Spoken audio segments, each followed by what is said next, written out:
ክርስቲያኖ ሮናልዶ 42 ዓመት ሲሞላው ምን ይሆናል? ምን ያደርጋል? ጨዋታውን ያቆማል ወይስ ሌላ ክብረ ወሰንን ይሰብራል? ዛሬ ይህን ጥያቄ ኤአይን እንጠይቀዋለን። በዚህ ቪዲዮ ሰው ሰራሽ አስተውሎት ኤአይ በሮናልዶ ቁጥሮች፣ በአጨዋወት ደረጃ እና በስራ ታሪኩ ተመስርቶ ስላደረገው ግምት በዝርዝር እንመለከታለን። ስንት ዓመት ተጨማሪ መጫወት እንደሚችል፣ ስንት ተጨማሪ ጎል እንደሚያስቆጥር፣ መቼ እንደሚያቆምና ከኳስ ጨዋታ በኋላ ምን እንደሚጠብቀው በዛሬ ቪዲዮ እንመለከታለን።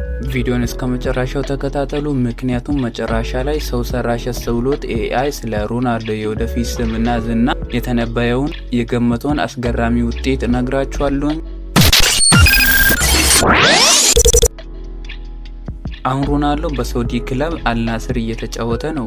እድሜውም ወደ 42 እየተጠጋ ነው። ነገር ግን አሁንም በየሳምንቱ ጎል እያስቆጠረ ነው። ይህ ራሱ ትልቅ መረጃ ነው፣ ምክንያቱም አብዛኛዎቹ ተጫዋቾች በዚህ እድሜ ደረጃ ላይ ውጤታማነታቸው በእጅጉ ይቀንሳሉ ወይም ጫማ ሰቅለው ያቆማሉ። እግር ኳስ ሰው ሰራሽ አስተውሎት ግምት ሲያደርግ ሶስት ዋና ዋና ነገሮችን ተመልክቷል። አንደኛ ያለፉት ዓመታት የጎል ቁጥሮቹን እና አሲስቶቹ እና የተጫወተባቸውን ደቂቃዎች ተመልክቷል። ሁለተኛው ደግሞ የአካል ጉዳት ታሪኩንና ስንት ጊዜ ተጎድቶ በምን ያክል ጊዜ በፍጥነት እንዳገገመ ተመልክቷል። ሶስተኛው ደግሞ ተመሳሳይ እድሜ ላይ የነበሩ ሌሎች ታላላቅ ተጫዋቾች ታሪክን አነጻጽሯል።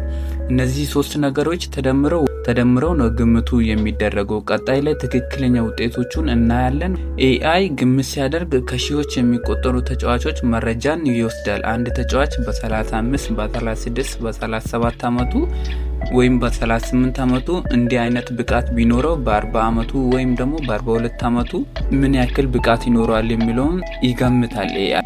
ለሮናልዶ ግን ይሄ ነገር ትልቅ ችግር አለው። እሱ ከወትሮ የተለየ ተጫዋች ነው። ማለትም ከመደበኛው ተጫዋቾች በጣም የተለየ የአካል እንክብካቤና ራሱን የመቆጣጠር ብቃት አለው። ስለዚህ ለመደበኛው ተጫዋች የሚሰራው ግምት ለሮናልዶ በትክክል ላይሰራ ይችላል፣ ምክንያቱም እሱ የተለየ ተጫዋች ስለሆነ። ይህ ደግሞ ትልቅ ትምህርት ይሰጠናል፣ ምክንያቱም ሰው ሰራ ኤአይ በአጠቃላይ ጥሩ በሆነ ብዙ መረጃ ላይ ጥሩ ስራ ይሰራል።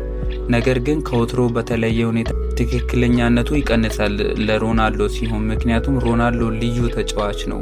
እግር ኳስ ተመልክተው እንደሱ አይነት ተጫዋች ተመልክታ አታውቅም እግር ኳስ። ሮናልዶ ደግሞ በእግር ኳሱ ታሪክ ውስጥ ካሉት እጅግ ልዩ ተጫዋቾች መካከል አንደኛው ነው። ይህን ግምት ውስጥ አስገብተን የተነበየውን ውጤት እንመልከት። ወደ ግምቱ ስንገባ በታሪካዊ ስርዓት መሰረት ታላላቅ አጥቂ ተጫዋቾች አብዛኛውን ጊዜ በ40 በ41 እና በ42 ዓመታቸው እግር ኳስ ጨዋታ ሙሉ በሙሉ ያቆማሉ ወይም ወደ ዝቅተኛ ደረጃ ሊግ ይሸጋገራሉ። ሮናልዶ ግን በሳውዲ ሊግ ውስጥ በመሆኑ የአካል ጫናው ከአውሮፓ ታላላቅ ሊጎች ያነሰ ስለሆነ ይህ ስራውን ሊያራዝምለት እንደሚችል ይገመታል። ሁለተኛው ደግሞ ተጨማሪ ጎሎችን ምን ያክል ሊያስገባ ይችላል። በአሁኑ የጎል ማስቆጠሪያ ፍጥነት ላይ ተመስርቶ ሮናልዶ ገና 2-3 ዓመት ቢጫወት ተጨማሪ ብዙ ጎሎች ቁጥር ያላቸው ጎሎችን ማስቆጠር እንደሚችል ይገመታል። ነገር ግን ይህ ከአካል ጉዳት ነፃ ሆኖ ከቀጠለ ብቻ ነው የሚሆነው ብዙ ጎሎችን የማስቆጠር እድል ሊኖረው የሚችለው። ሶስተኛ ደግሞ ከጨዋታ በኋላ ያለው ጫማ ከሰቀለ በኋላ ያለው ህይወቱ ነው። ስለ ሮናልዶ የንግግር ስርዓት፣ የንግድ ኢንቨስትመንቶች እና የህዝብ መግለጫዎችን ተመልክቶ ከኳስ ጨዋታ በኋላ ወደ 3 አቅጣጫዎች ሊሄድ እንደሚችል ይገመታል። አንደኛው የክለብ ባለቤትነት ወይም ደግሞ ኢንቨስትመንት፣ ሁለተኛው ደግሞ የመገናኛ ብዙሃን ስራ ሊሰራ ይችላል። ሶስተኛው ወይም ደግሞ ሙሉ በሙሉ ከህዝብ ትኩረት በመራቅ ራሱን ህይወት ሊኖር ይችላል ተብሎ ይገመታል። ከነዚህ ውስጥ ወደ ንግድና ኢንቨስትመንት ስራ የሚያተኩር እድሉ ከፍተኛው እንደሆነ ይገመታል፣ ምክንያቱም ቀድሞውኑ በሆቴል፣ በስፖርት እቃዎች ንግድ እና በሌሎች የንግድ ስራዎች ውስጥ ተሳትፎ ስለሚያደርግ። ክርስቲያኖ ሮናልዶ ዶስ ሳንቶስ አቬሮ። እዚህ ላይ በጣም አስፈላጊ ነገር መናገር አለብኝ። የኤአይ ግምት ትንቢት አይደለም፣ ስርዓትን በእድል ብቻ ይተነብያል። ነገር ግን የሰው ልጅ ውሳኔ፣ ያልተጠበቀ ጉዳት ወይም ግላዊ ምርጫ ሙሉ በሙሉ ሊቀይረው ይችላል። ይሄን ሁሉ ያልኳችሁን ነገር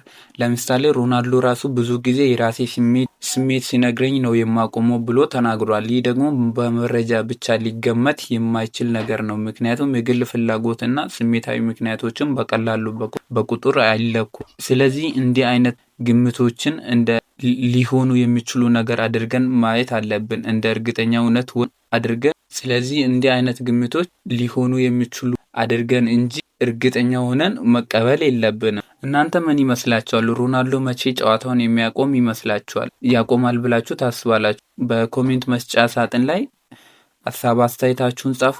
ዛሬ ኤአይ ስለ ሮናልዶ የወደፊት ህይወት ያደረገውን ግምት ተመልክተናል። ከመቼው እንደሚያቆም ከጨዋታ በኋላ ስላለው የንግድ እቅድ ድረስ አውርተናል። ነገር ግን እንደገለጽኩት ይህ ግምት እንጂ እርግጠኛ የሆነ መረጃ አይደለም። ትክክለኛው መልስ የሚታወቀው ራሱ ሮናልዶ ውሳኔ ሲያደርግ ብቻ ነው። ይህ ቪዲዮ ከተመቻችሁ ቻናሉን ሰብስክራይብ በማድረግ የሚቀጥለውን ቪዲዮ መጠበቅ ትችላላችሁ። የሚቀጥለው ቪዲዮ ደግሞ ስለ ሜሲ ወይም ኔይማር ሊሆን ስለሚችል ይህን ቻናል ሰብስክራይብ ማድረጋችሁን እንዳትረሱ። ይህን ቪዲዮ ደግሞ ለሮናልዶ ፋን ለሆነ ጓደኛችሁ ሼር ማድረጋችሁን እንዳትረሱ።